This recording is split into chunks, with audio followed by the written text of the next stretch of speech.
देखिए क्लास 10 के अंदर हम पढ़ रहे हैं कंटिन्यू डैश का जो मॉडल पेपर फर्स्ट है उनको कंटिन्यू सॉल्व कर रहे हैं। इसके अंदर जो 11 प्रश्न है वो मैंने आपको अच्छे ढंग से समझा दिया है। नेक्स्ट देखते हैं 12वां प्रश्न। अब देखिए जो 12वां प्रश्न है वो आपके दे रखा है कि दो सकेंद्रीय वृत्तों की त्रिज्या है 5 सेंटीमीटर और 3 सेंटीमीटर है। यानी दो वर्त है, एक बड़ा वर्त है और एक छोटा वर्त है। ठीक है, इनका केंद्र है वो एक ही है, इसका मतलब ये सकेंद्रीय वर्त है। सकेंद्रीय वर्त का मतलब यही होता है कि ऐसे वर्त जिनका केंद्र है वो एक ही हो।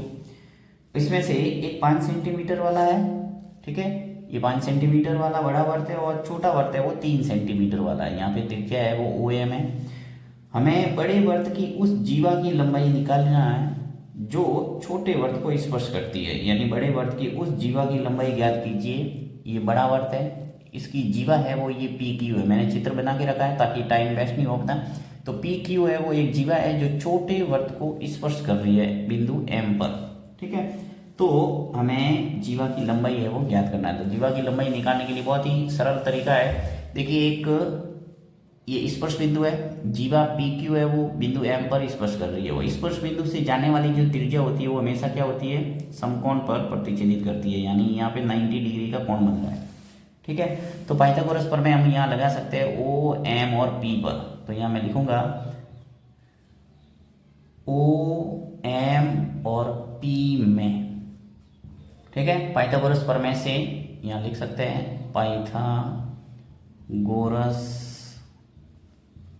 प्रमेय से।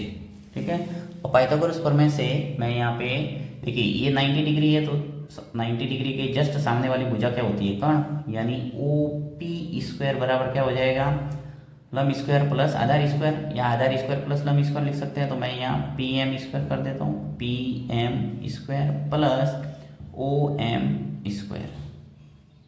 ठीक है, हमें छोटे वर्ग की त्रिज्या है वो कितनी दे रखी है, 3 सेंटीमीटर। बड़े वर्ग की त्रिज्या दे रखी है 5 सेंटीमीटर। तो जो OP है वहाँ पे मैं लिखूंगा बड़े वर्ग की त्रिज्या यानी 5 का वर्ग हो जाएगा।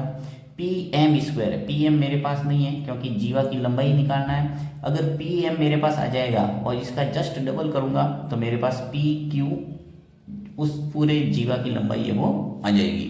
ठीक है, तो देखिए जो PM है वो ऐसे लिख लेता हूँ, फिर प्लस OM में वो कितना है, OM है छोटे वर्ग की त्रिज्या यानी कि 3 और इसका वर्ग। ठीक है, अब देखो 5 का वर्ग है वो क्या आता है 25, PM का स्क्वायर, 3 का वर्ग करेंगे 9।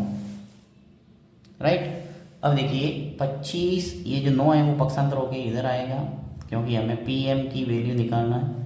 25 में से 9 गया, कितना हो गया 16, और PM का स्क्वायर।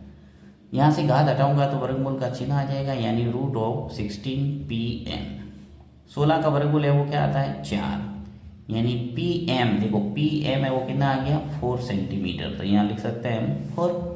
और मुझे निकालना है PQ यानी जीवा जो PQ है वो किसके बराबर होगा,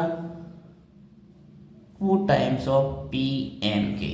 यानी PM का जो जस्ट डबल करेंगे यानी MQ उतना ही होगा जितना क्या होगा PM।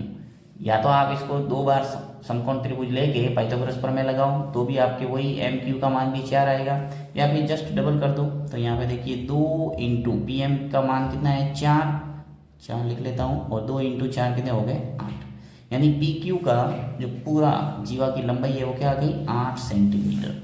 तो इस ढंग से आप निकाल सकते हैं आराम से जीवा की लंबाई।